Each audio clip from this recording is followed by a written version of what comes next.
स्कंद पुराण में लिखा है कि भगवान श्री कृष्ण ने स्वेच्छा से बर्बरीक से शीश का दान नहीं लिया। अपने सुदर्शन चक्र से बर्बरीक के शीश को काट दिया। अब पहली बार जब आप यह बात सुनते तो आपको बड़ा अजीब लगेगा कि भाई ऐसा कैसे हो सकता है, और शीश किसका काटा जाएगा? भाई दुष्ट का काटा जाएगा, और बर्बरीक तो महात्मा थे, तो महात्मा का शीश क्यों कटा? यह स्कंद पुराण में बहुत अच्छे से डिस्क्राइब है। बहुत कम लोग इस बात को जानते हैं। आज खाटू जाने वाले 1% व्यक्ति भी नहीं जानता कि बर्बरीक का भी एक पूर्व जन्म था और वह 84 करोड़ यक्षों के राजा थे। अब यक्ष कौन है? देखिए, देवताओं के नीचे एक सब ब्रांच है यक्ष। कुबेर जो धन के राजा हैं, खजाने की चाबी जिसके पास है, जो धन बांटेंगे। आज आपके पास धन आएगा, मेरे पास आएगा, तो सनातन धर्म के अकॉर्डिंग वो कुबेर से आ रहा है। उनके भी राजा थे सूर्यवर्चा। एक बार पृथ्वी माता गौ माता का रूप धर के ब्रह्मा जी की एक सभा में गई, जिसमें देवता भी हैं, यक्ष भी हैं, और कहती हैं कि मेरे ऊपर कंस और मुर ने, नरकासुर ने, इन दैत्यों ने हाहाकार मचा दिया है। आप जल्दी से आइए और कोई उपाय कीजिए। तो ब्रह्मा जी कहते हैं, भाई मेरा काम है ब्रह्मांड बनाना, मैंने ब्रह्मांड बना दिया। दुष्टों का दमन करना काम है विष्णु का। हम सब विष्णु जी की शरण में चलते हैं और विष्णु जी से कहेंगे तो विष्णु जी जो है वो अवतार लेकर पहुंचेंगे। यहां पर यह सूर्यवर्चा खड़ेगी, नंबरदार ब्रह्मांड बना दिया करेगी। ब्रह्मांड की पूरा कारी के एक पड़ता है, हो जाते हैं अपने सिंहासन पर। कहते हैं, अरे इतने से काम के लिए भगवान विष्णु को क्षीर सागर से क्यों निकालना? उनको शैया में आराम करने दो। मैं सूर्यवर्चा अवतार लेकर जाऊंगा और सारे राक्षसों का वध कर दूंगा। अब यहां पर ब्रह्मा जी को लगा कि भाई इसने तो, मैंने पृथ्वी को बोला कि हम विष्णु जी से बोलेंगे और यह कह रहा है मैं चले जाऊंगा। वहां पर ब्रह्मा आप एट आपरास पृथ्वी, आप एट एट एट आप एट एट जी एक श्राप दे देते हैं। क्या? कि तूने अज्ञानता में ही सही, लेकिन अपनी तुलना परमपिता विष्णु से करी है, और विष्णु से तुलना करने के कारण मैं तुझे श्राप दे रहा हूं कि तेरे अगले जन्म में इन्हीं विष्णु का अवतार तेरा वध करेगा। यह एक ब्रह्मा जी का श्राप था सूर्यवर्चा को, और सूर्यवर्चा अगले जन्म में बर्बरीक बन के अवतरित हुए। लेकिन सूर्यवर्चा बहुत शक्तिशाली थे और बुद्धिमान भी थे। भाई यक्षों का पूरा राजपाट संभाल रखा था। वह तुरंत विष्णु भगवान की शरण में चले गए। देखिए, मैं तो चाह रहा था कि आप आराम करें, और ब्रह्मा जी ने मुझे श्राप दे दिया, आप मेरा उद्धार करें। वहां पर विष्णु जी कहते हैं, ततस्थते तितम प्रहा केशवो देव संसदे शिरस्ते पूज्य शंति देव्या पूज्य भविष्यसि। यह स्कंद पुराण में लिखा है। इसका मतलब क्या है? ततस्थते तितम प्रहा।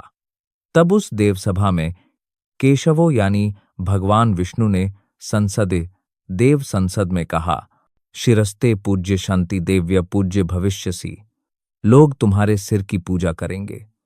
मतलब ब्रह्मा जी का श्राप तो रहेगा, मैं तुम्हारा सर काटूंगा, लेकिन उसके बाद तुम्हारा सर कटेगा और मैं उसको अमृत पिलाकर देवता बना दूंगा। इतनी पावरफुल स्टोरी है हमारे श्याम बाबा की, लेकिन लोगों ने पूरी तरीके से उसको चेंज कर दिया। तो महाभारत में क्या हुआ था बर्बरीक के साथ?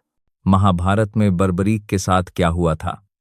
देखिए, यह पांडव कुल है, यानी कि भीमसेन के पौत्र हैं, घटोत्कच के पुत्र हैं, और महाभारत होने से पहले बर्बरीक का पूरा चरित्र चित्रण स्कंद पुराण में आता है। और इतना सुंदर चरित्र चित्रण है जिसको सूक्ष्म चर्चाओं में तो हम नहीं एक्सप्लेन कर पाएंगे। लेकिन जो आपका एग्जैक्ट क्वेश्चन है कि महाभारत में क्या हुआ था, तो महाभारत में बर्बरीक को भी भाई इच्छा हुई कि मैं युद्ध देखने जाऊं। अच्छा, आप बताओ भाई, बर्बरीक पहुंचेंगे कहां? पांडवों के खेमे में, या फिर कौरवों के? पांडवों के, क्योंकि वह पांडव ही थे।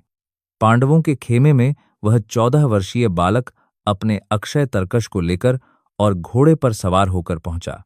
सब लोगों से भगवान श्री कृष्ण ने उन्हें मिलाया क्योंकि भगवान श्री कृष्ण जानते थे बर्बरीक के बारे में। घटोत्कच बर्बरीक को पहले ही मिलवा चुके थे भगवान श्री कृष्ण से। बोले कि यह भीमसेन पौत्र है। भीम भी जानते थे।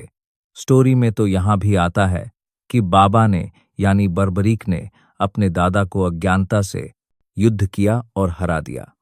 आप सोचिए, 64 हाथियों की ताकत उस भीम को हमारे श्याम बाबा ने हरा दिया था, लेकिन वह अज्ञानवश हुआ था। तो दादा श्री भीम, दादा श्री कृष्ण महाभारत के समय बर्बरीक को मिलवाते हैं। किनसे मिलवाते हैं? किनसे मिलवाते हैं? सभी लोगों से मिलवाते हैं। लेकिन उसी समय एक अर्जेंट मीटिंग हो जाती है पांडवों के बीच में। धर्मराज युधिष्ठिर बहुत चिंता में बैठे हैं और वह कहते हैं कि मैं बड़ा चिंतित हूं। तो भगवान श्री कृष्ण कहते हैं, क्यों चिंतित हो? बोले, मैं इसलिए चिंतित हूं क्योंकि कौरवों ने एक मीटिंग करी थी, एक बैठक करी थी, और उस बैठक में यह पूछा था कि कौन इस युद्ध को कितने दिनों में समाप्त कर देगा। तो किसी ने कहा, अश्वत्थामा ने कहा, मान लीजिए 7 दिन। किसी ने कहा 4 दिन। मैं सबसे ज्यादा जिससे चिंतित हूं, कर्ण। उसने कहा 2 दिन। 2 दिन में युद्ध समाप्त हो गया तो हमारे भाई वहां तो 100 कौरव और फिर श्री कृष्ण जी की पूरी सेना और हम 5 पांडव और सारथी के रूप में भगवान श्री कृष्ण, तो ज्यादा शक्ति तो वहां पर दिखाई दे रही है फिलहाल।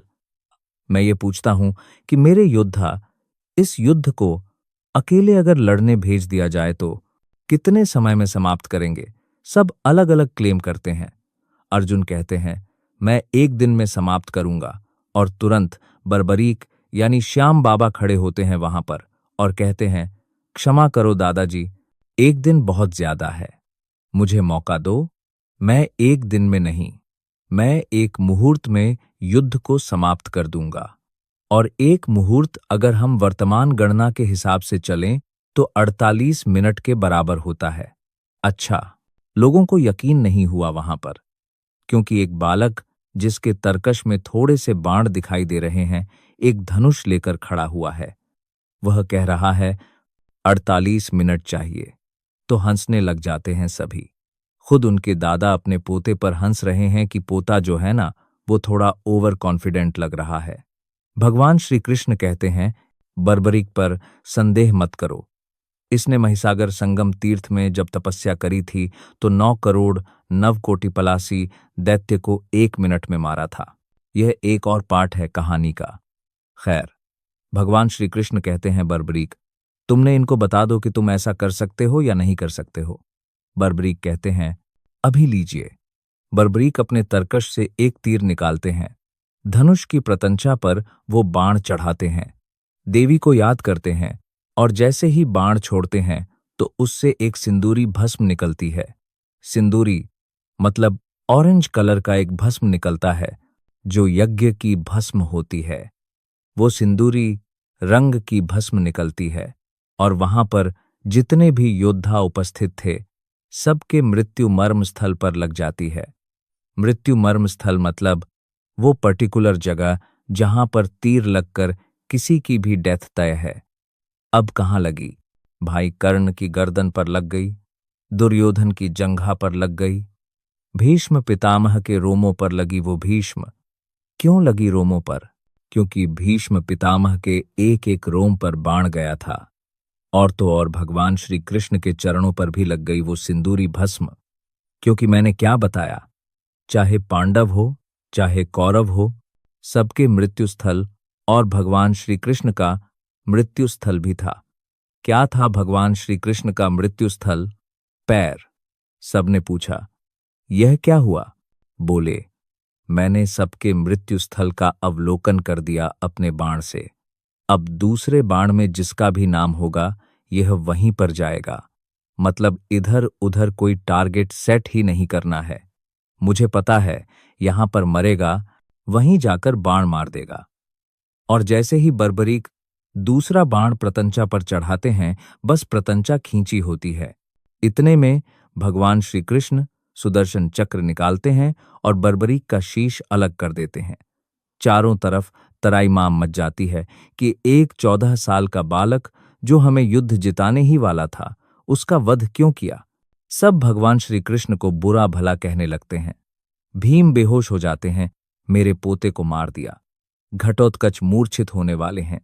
इतने में 14 देवियां प्रकट होती हैं और कहती हैं कि कृष्ण जी पर आप आरोप मत लगाओ, यह पूर्व जन्म में सूर्यवर्चा थे और इनको श्राप मिला था ब्रह्मा जी से कि भगवान श्री कृष्ण के द्वारा ही तुम्हारा शीश काटा जाएगा, तुम्हारा वध होगा। तो यह तो होना तय है। अब बर्बरीक ने अपने जीवन में तो कुछ गलत नहीं किया। सब चीजें ऐसी थी, मतलब बच्चों को सदाचार आ जाए ऐसी कथा थी। तो भगवान श्री कृष्ण उन 14 देवियों में से देवी चंडिका से कहते हैं, क्योंकि बर्बरीक ने सबसे ज्यादा पूजा करी देवी चंडिका की। बोले, तुम्हारा भक्त है, चंडिका को अर्धी चंडिका कान को जापन दी है, अब तुम्हारी ड्यूटी है, इसके शीश को अमृत पिला दो और राहु के शीश के समान अजर अमर कर दो। धड़ का अंतिम संस्कार करवा दिया। शीश अजर अमर हो गया और उस शीश को वरदान दिया भगवान श्री कृष्ण ने, यावन महीस नक्षत्र याव चंद्र दिवाकरो त्वात्वनम सर्व लोकानाम वस्य पूज्यो भविष्यसि।